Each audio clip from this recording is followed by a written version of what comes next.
तहरीके इंसाफ को बल्ला मिलेगा या नहीं, पीटीआई और इलेक्शन कमीशन में कानूनी जंग का फैसला राउंड कल होगा। मामला बड़ी अदालत में जेर समाअत। चीफ जस्टिस काजी फैज ईसा ने रिमार्क्स दिए, इलेक्शन कमीशन आईनी इदारा, कोई उसके काम में मुदाखलत नहीं कर सकता। पेशावर हाई कोर्ट के फैसले में हुक्म है, इस्तफसार किया इंट्रा पार्टी इलेक्शन कहां हुए, किसी होटल, दफ्तर या घर। जस्टिस मुसरत हिलाली ने कहा कि छोटे से गुमनाम गांव में इंतखाबात क्यों कराए। चीफ जस्टिस ने कहा, तहरीके इंसाफ किसी को जबरदस्ती तो इलेक्शन नहीं लड़वा सकती, क्या सिर्फ इस बुनियाद पर इंतखाबात कालादम करार दे दें। अकबर एस बाबर इतने अरसे से पीटीआई को तंग क्यों कर रहे हैं, वो खुद पीटीआई के खिलाफ खड़े हैं या इनके पीछे कोई खड़ा है। बानी रुकन होने का सबूत मांग लिया।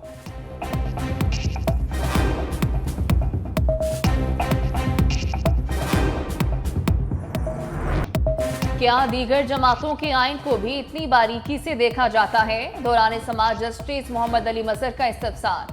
पूछा, क्या बाकी जमातों में भी बिला मुकाबला इंतखाब होता है या सिर्फ पीटीआई में हुआ? डीजी लॉ इलेक्शन कमीशन ने जवाब दिया, रिकॉर्ड देखकर बताएंगे। चीफ जस्टिस ने कहा, इंट्रा पार्टी इलेक्शन दुरुस्त साबित हुए तो इलेक्शन कमीशन को इंतखाबी निशान देना लाजिम होगा। पीटीआई साबित करने में नाकाम रही तो फिर इन्हें नताइज का सामना करना होगा। हुक्मनामे में कहा, हमें आगाह किया गया कि आम इंतखाबात की वजह से मामला फौरी समाअत का है। हमारा वीकेंड बर्बाद करने का शुक्रिया। दोबारा समाअत कल सुबह 10 बजे होगी।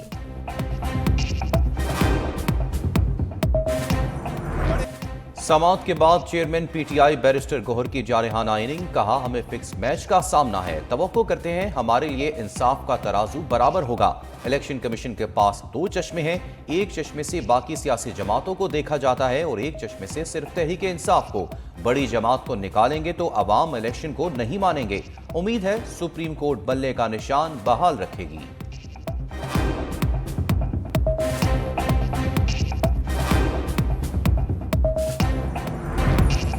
इलेक्शन कमीशन पीटीआई को इंतखाबी मैदान से बाहर करने के लिए वसीयत। इंतखाबी निशान बल्ला हथियाने की जंग सुप्रीम कोर्ट तक ले गया। इलेक्शन कमीशन को आईन पाकिस्तान की खुली खिलाफ वर्जियों से ज्यादा तहरीक इंसाफ की आइन की मुबैना खिलाफ वर्जियों की फिक्र।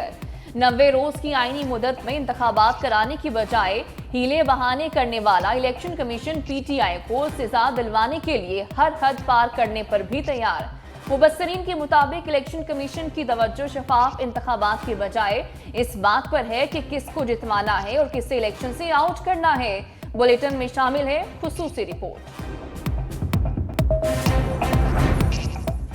कौमी असम्बली के लिए तहरीक इंसाफ का स्क्वाड तैयार, खिलाड़ी इंतखाबी मैदान में दाखिल। शेख रशीद का रूट भी खाली ना छोड़ा। NA56 रावलपिंडी से शहरा रियाज अवामी मुस्लिम लीग के सरबराह का मुकाबला करेंगे। NA55 से राजा बशारत, NA57 से सिमाबिया ताहिर उम्मीदवार। इस्लामाबाद की 3 नशिस्तों पर आमिर मसूद मुगल, शुएब शाहीन और अली बुखारी कूद पड़े। गुजरावाला डिवीजन की 4, फैसलाबाद डिवीजन की 3 नशिस्तों पर फैसला अल्तवा का शिकार।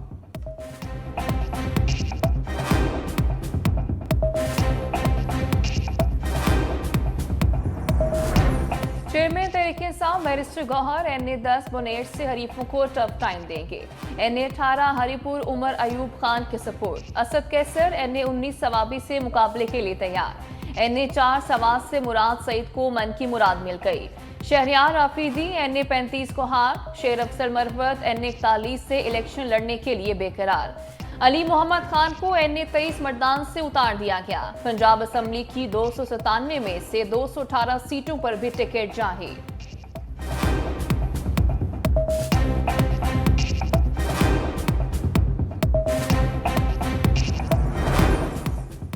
तख्ते लाहौर की जंग नून लीग ने पत्ते शो कर दिए। कौमी असम्बली के 14 में से 12 हलकों में लीगी उम्मीदवार आमने सामने। 2 हल्के इस्तेहकाम पाकिस्तान पार्टी के लिए छोड़ दिए गए। हमजा शहबाज NA118, मरियम नवाज NA119 और सरदार अयाज सादिक NA120 से इलेक्शन लड़ेंगे। NA121 से रोहेल असगर, NA122 से ख्वाजा साद रफीक और NA123 से शहबाज शरीफ मैदान में उतरेंगे। राना मुबशर इकबाल को NA124, अफजल खोकर को NA125 और सैफुल मरूक खोकर को NA126 का टिकट मिल गया। NA127 में अताउल्ला ताड़र, NA129 में हाफिज मोहम्मद नुमान और NA130 में नवाज शरीफ नून लीग के उम्मीदवार होंगे। NA117 IPP के अब्दुल अलीम खान और NA128 ऑन चौधरी के लिए खाली छोड़ दिया गया।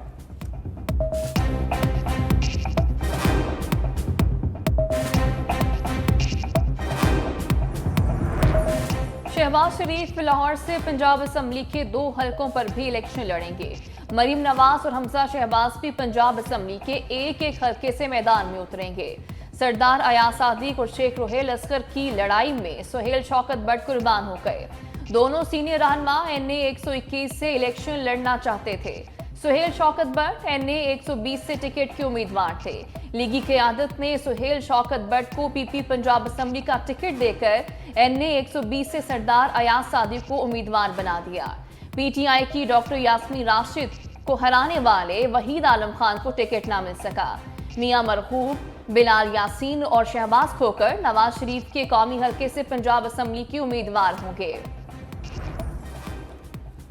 NA 242 में पतंग की उड़ान, शहबाज की परवास पर भारी। नून लीग और MQM के दरमियान सीट एडजस्टमेंट का धड़न तख्ता। NA 242 पर दोनों जमातें आमने सामने। शहबाज शरीफ दस्तबरदार, नून लीग की ख्वाजा गुलाम शुएब MQM के मुस्तफा कमाल का मुकाबला करेंगे। पीपल्स पार्टी और पाकिस्तान अवामी तहरीक में कुर्बतें। बिलावल भुट्टो पाकिस्तान अवामी तहरीक के मरकजी दफ्तर पहुंच गए।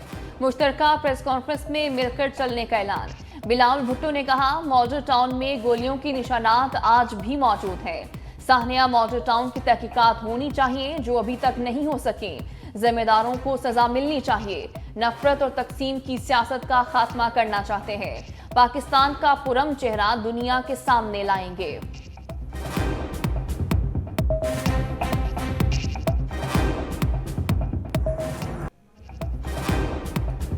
PTI वाले कहते हैं खंबा भी खड़ा कर दें तो वो जीत जाएगा तो खंबा ही निशान रख लें। ख्वाजा आसिफ का बैरिस्टर गौहर के बयान पर तंज। कहा, PTI वाले सिर्फ फतह की सूरत में इलेक्शन कबूल करने के आदी हैं। इन्हें जनरल इलेक्शन में शिकस्त नजर आ रही है। 9 मई को जो उन्होंने किया ऐसा पहले कभी नहीं हुआ। मजीद बोले, जजों ने अपनी मरात लेने के लिए इस्तीफे दिए। अदलिया में मौजूद अफराद जिन्होंने अदलिया को बदनाम किया उन्हें कानून से गुजरना चाहिए।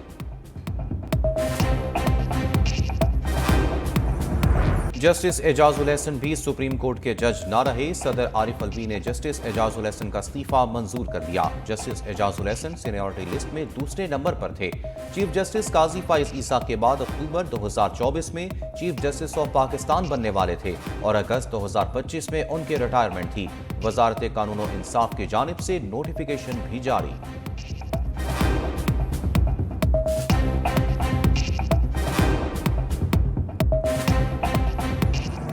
बाकमाल मुशीरों की लाजवाब सर्विस। कौमी एयरलाइन के पर काटने की तैयारियां मुकम्मल कर ली। निजकारी कमीशन ने PIA की फरोख्त का प्लान पेश कर दिया। 51% हिस्से फरोख्त करने की मंजूरी दे दी। कभी ईंधन के मसले ने सर उठाया तो कभी मुलाजमीन को तनख्वाहें न मिली। मालियाती मुशीरों का कहना है कौमी एयरलाइन का बहरान इतना संगीन नहीं था जितना बढ़ा चढ़ा कर पेश किया गया। शायद कौमी इदारे को कोड़ियों के भाव मन चाहे अफराद को बेचना ही असल मकसद है।